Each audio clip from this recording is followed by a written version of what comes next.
मित्रों, आज हम चित्रकूट के जंगलों में संतों के दर्शन करने आए हैं। और आप देखो कि जंगल का कितना सुंदर वातावरण है। और इस प्रकार साहीवाल ये गाय जो जंगल में है कितनी तंदुरुस्त है। और इस प्रकार से आपको हम जंगल के दर्शन करा रहे हैं, जंगल के संतों के भव्य और दिव्य दर्शन। रामायण होगी। अच्छा। और कितना सुंदर ये जगह को मैं यहाँ से मंदाकिनी जी तक बनाने की योजना बनाया हूँ। अरे इतना तो कुछ नहीं है, मैं तो ऐसे भाव में डूबा हूँ जो मैं अपनी भक्ति को दिखाना चाहता हूँ सारी दुनिया को, जो हमारे चित्रकूट में कितनी भक्ति और वैराग्य और ज्ञान की उत्पत्ति है जो संतों ने पाया है। मैं तो इतना तक मनोबल अपना बनाया हूँ कि ठाकुर जी हमें अगर शक्ति दें, थोड़ा सा और जरूरत है हमें, अगर वह शक्ति प्रदान हो जाए तो मैं साक्षात विश्वकर्मा भगवान को यहाँ बुला करके और एक ऐसी भव्य मंदिर का निर्माण करूंगा जिससे कि हमारे देश में, पूरे सृष्टि में जैसे अयोध्या जागृत हुई है उस तरह से हमारे चित्रकूट बैराग की भूमि मंदाकिनी किनारा जागृत हो। और सिर्फ मंदिर देखने के लिए हमारे भक्त लोग पधारे। हमारी भाव से ऐसी प्रेरणा में चल रही है। न जाने सभी छूटते छूटते ठाकुर जी हमें मनोरथ पूरा करते हैं कि नहीं, ये मैं नहीं जानता। मैं तो इतना जानता हूँ कि मैं इतना करूँगा, क्योंकि मैं इसीलिए आया हूँ। और इतना काम जब सब कुछ कर लिया अपने मन का, तो थोड़ा सा भगवान का मन का भी काम कर लो।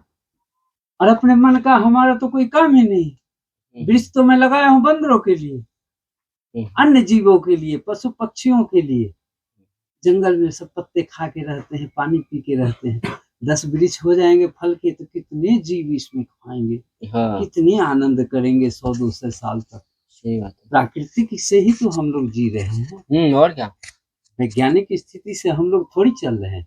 अगर प्राकृतिक का एक भी चीज खत्म हो जाए, नष्ट हो जाए, तो क्या कोई जीव जिंदा रह सकता है? नहीं। भला बताइए। एक भी चीज भगवान का रचना जो रची है जिससे जीव का पालन होता है, अगर उसमें एक चीज भी कमी आ जाए तो क्या जीव जिंदा रह सकते हैं? मनुष्य को तो छोड़ दीजिए, जितने भी जीव, मैं तो सबकी बात ही करता हूँ। पर्सनल किसी की बात ऐसी नहीं जो कि मैं किसी का नहीं करता हूँ।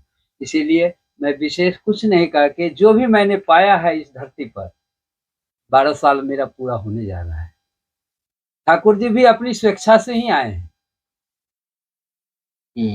सबसे पहले हम जंगल में, टाटी घाट में हमारी इच्छा हुई जो मैं ठाकुर जी की सेवा करना चाहता हूँ। मेरा समय नहीं करता है, मैं उतना देर बैठ नहीं पाता हूँ, भजन नहीं हो पाता है। सेवा तो कर लूंगा, सेवा की भाव है। ठाकुर जी 1 साल के अंदर मंदिर सहित, मेरे पास कहाँ कुछ, 1 रुपया नहीं, 25,000 रुपया में अपने से मंदिर बनाए तो राम जी की इच्छा से मंदिर बन गए। मंदिर बनते ही तुरंत जो है सो एक मूर्ति आए 11 दिन के बाद, कहा महाराज जी मंदिर तो बहुत सुंदर बनाए हैं, तो ठाकुर जी का प्राण प्रतिष्ठा कर दीजिए। क्योंकि देखो भाई, मंदिर तो मेरे पास 3 विग्रह थे जिनको चूहा रोज पलट देता था आसन पर से, हमको बड़ा दिक्कत हुआ। मैं कहा देखो मैं कितना आराम से सोता हूँ और ठाकुर जी को रोज चूहा गिरा देता है, क्यों ना एक छोटी सी मंदिर अपनी कुटिया में ही बना लूं, जो ठाकुर जी को कम से कम चूहा तो न गिरा है। हम तो इस भाव से मंदिर बनाया। और रही बात प्राण प्रतिष्ठा की, तो प्राण प्रतिष्ठा कोई हंसी खेल नहीं है। हंसी खेल नहीं है। मैं ठाकुर जी से हंसी खेल नहीं करूंगा। हमारे पास अभी सामर्थ्य नहीं है, और श्रद्धा तो है जो मैं सेवा करूं, सामर्थ्य नहीं है जो मैं पैसा कहाँ से लाऊंगा, किससे मांगूंगा? भगवान के नाम पर ये जंगल वाले को कौन देगा पैसा? अरे बाबा बैठ करके सब खा जाएगा, ये क्या दे भगवान की सेवा? राम जी की प्राण भगवान के बारे में जानता ही नहीं, भगवान क्या होता है। अरे भगवान का भक्त वो होता है जो पागल होता है, उसी वही भगवान का भक्त हो सकता है।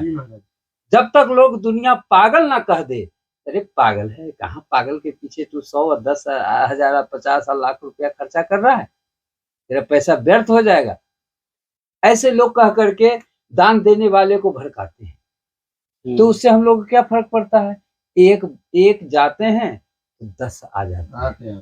सही है। तो राम जी की प्राण प्रतिष्ठा जैसे हुई है, हाँ, वो हो गई अयोध्या में प्राण प्रतिष्ठा। बहुत सुंदर, इतनी सुंदर हुई प्राण प्रतिष्ठा। 22 तारीख को मैं गया था। अच्छा, 14 तारीख को यहाँ से मैं खिचड़ी खा के 20 संतों को यहाँ पर भंडारा करा के शाम में 2 संत हम लोग गए थे। तो सुबह पर 15 तारीख था तो खिचड़ी का भी समय था। ऐसे तो त्रिवेणी नहा नहीं सकते, जाते ही नहीं यहाँ से कहीं, तो त्रिवेणी भी खिचड़ी के दिन स्नान कर लिए, फिर शाम को अयोध्या पहुंचे। इतनी आनंद आई अयोध्या में, हम तो सोच भी नहीं सकते थे 10 साल रहने के बाद भी, ये अयोध्या है, यही अयोध्या है। आज जाकर के जब देखे अयोध्या, तो ऐसा लगा तो साक्षात ठाकुर जी विराजमान हो चुके हैं, इसमें कोई शक संदेह नहीं है। ठाकुर जी कौन? राम जी ठाकुर जी? श्री राम जी को हम अपना ठाकुर जी कहते हैं। अच्छा, जी। और कृष्ण जी को भी लोग ठाकुर जी हाँ, कहते हैं? उनको भी लोग ठाकुर जी ही कहते हैं, क्योंकि भगवान का तो लाखों नाम है, एक नाम का जितने जीव है उतने नाम, उनका एक नाम नहीं। कौन सा ऐसा रूप है जिसमें भगवान नहीं आते हैं, नहीं आए? ये हमारा प्रत्यक्ष का प्रमाण है। तो राम और कृष्ण में कोई अंतर नहीं? कोई अंतर नहीं, इतनी सी अंतर नहीं है, समझने वाला में अंतर हो सकता है, लेकिन हमारे श्री राम जी में और श्री कृष्ण जी में, माता राधा में और माता सीता में कभी कोई अंतर नहीं हो सकता, और हमारे हनुमान जी में, भरत जी में, शत्रुघ्न जी में कभी अंतर नहीं हो सकता। ऐसा भूल भुलैया में जो दुनिया अगर घूम रहा है तो सर्वदा ही दुखी रहेगा, कभी सुखी नहीं हो सकता।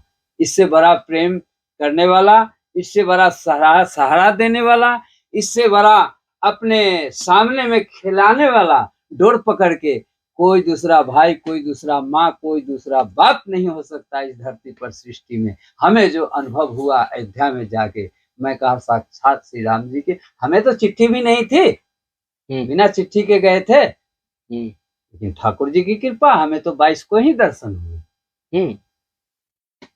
सब दिन में किए तो मैं शाम को कर लिया, 8 बजे 8:30 बजे कर लिया, कैसे नहीं दर्शन हुए? सही बात है। फिर 23 तारीख को दर्शन करके और अपना हम सीधा चित्रकूट।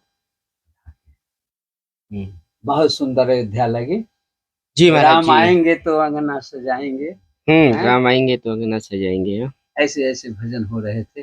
और सारी दुनिया की सृष्टि की मीडिया वाले हमारे अयोध्या के नया घाट लता मंगेशकर चौराहे पे विराजमान थे। इतना आनंद लिए, जो आनंद को मैं किसी जन्म में नहीं बखान कर सकता, इस जन्म तो छोटी पड़ गई।